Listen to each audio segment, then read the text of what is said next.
नमस्कार, देख रहे हैं न्यूज 21 और आप सभी के साथ मैं हूं ऋतिका पांडे। राजस्थान एसओजी की कड़ी जांच और 25 पुलिस टीमों की सक्रियता ने नीट पेपर लीक माफिया के अंतर्राज्यीय नेटवर्क का खुलासा किया है, उसे ध्वस्त कर दिया है। सीकर से शुरू हुई जांच की कड़ियां हरियाणा के गुरुग्राम से होते हुए महाराष्ट्र के नासिक और पुणे तक पहुंची हैं। मामले को गंभीरता से लेते हुए आपको बता दें, मामले की गंभीरता और कई राज्यों के फैले कनेक्शन को देखते हुए केंद्र सरकार ने अब इसकी जांच सीबीआई को सौंप दी है। एसओजी के आईजी अजय पाल लामा के अनुसार जांच के दौरान 150 लोगों से पूछताछ की गई है, जिनमें 60 से 80 अभ्यर्थी शामिल हैं।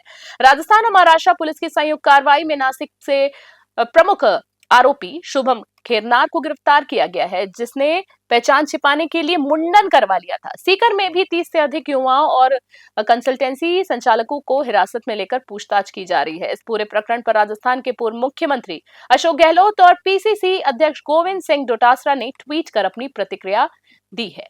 दूसरी ओर सीबीआई ने भ्रष्टाचार निवारण अधिनियम और सार्वजनिक परीक्षा कानून के तहत एफआईआर दर्ज कर ली है। एजेंसी अब इस पूरे नेटवर्क के पीछे के आर्थिक लेन देन और मुख्य साजिशकर्ताओं की तलाश करेगी। एनटीए महानिदेशक अभिषेक सिंह ने स्पष्ट किया है कि परीक्षा प्रक्रिया की पवित्रता बनाए रखने के लिए इसे रद्द किया गया है।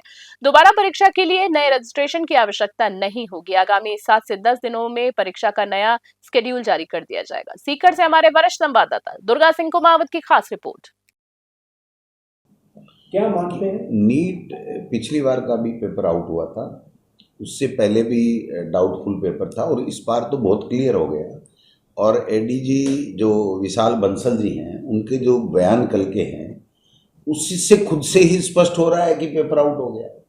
लेकिन एक जिम्मेदार अधिकारी अगर ये कहे कि सबके पास आ गया, इसका मतलब आउट नहीं है, मतलब हास्यास्पद है। मैं समझता हूँ कि 150 क्वेश्चन अगर पहले से तय हो, और वो जो पीडीएफ जिसको बता रहे हैं कि केरला से आई, सीकर में आई या और कहीं आई, उसी की चर्चा क्यों है? हर कोचिंग वाला अपने गेस पेपर बनाता है, तो उसकी चर्चा क्यों नहीं है? और केवल उस केरला से आई हुई पीडीएफ जिसमें 150 क्वेश्चन आए और कहते हूबहू आए, नंबरिंग भी उनका मिल गया है, तो निश्चित रूप से 100% ये पेपर आउट हुआ है।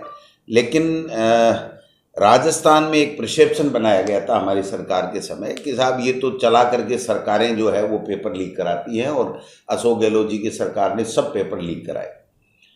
ये पेपर माफिया है, ये पेपर लीक करता है, और पेपर माफिया पे अंकुश लगाना सरकारों का काम होता है। हमने भी, हमारी दृष्टि में हमारी सरकार ने भी प्रयास किया और इन्होंने भी प्रयास किया, बट फिर भी पेपर लीक हो गया। तो पेपर लीक की एफआईआर दर्ज होनी चाहिए और एफआईआर दर्ज करके सीबीआई से जांच कराई जानी चाहिए।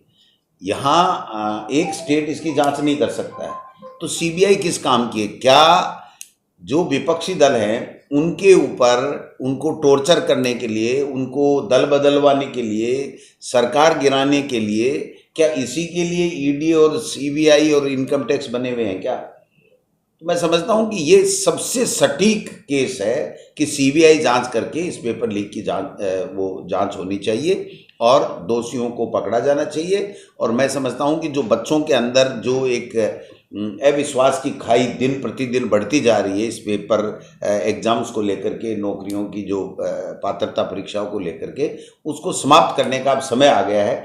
जैसे हमारी कांग्रेस की सरकार ने 1 करोड़ रुपया और आजीवन कारावास की सजा का प्रावधान किया, वैसे भारत सरकार पूरे देश के अंदर एक कानून बना करके क्यों नहीं लागू करती है? जब इनको परिसीमन का चेंज कराना हो तो इनको याद आ जाती है कि सब एक हो जाओ राष्ट्र हित में, और दूसरा जब उनको कानून पारित कराना होता हो तो वो सारी बातें कर लेते हैं।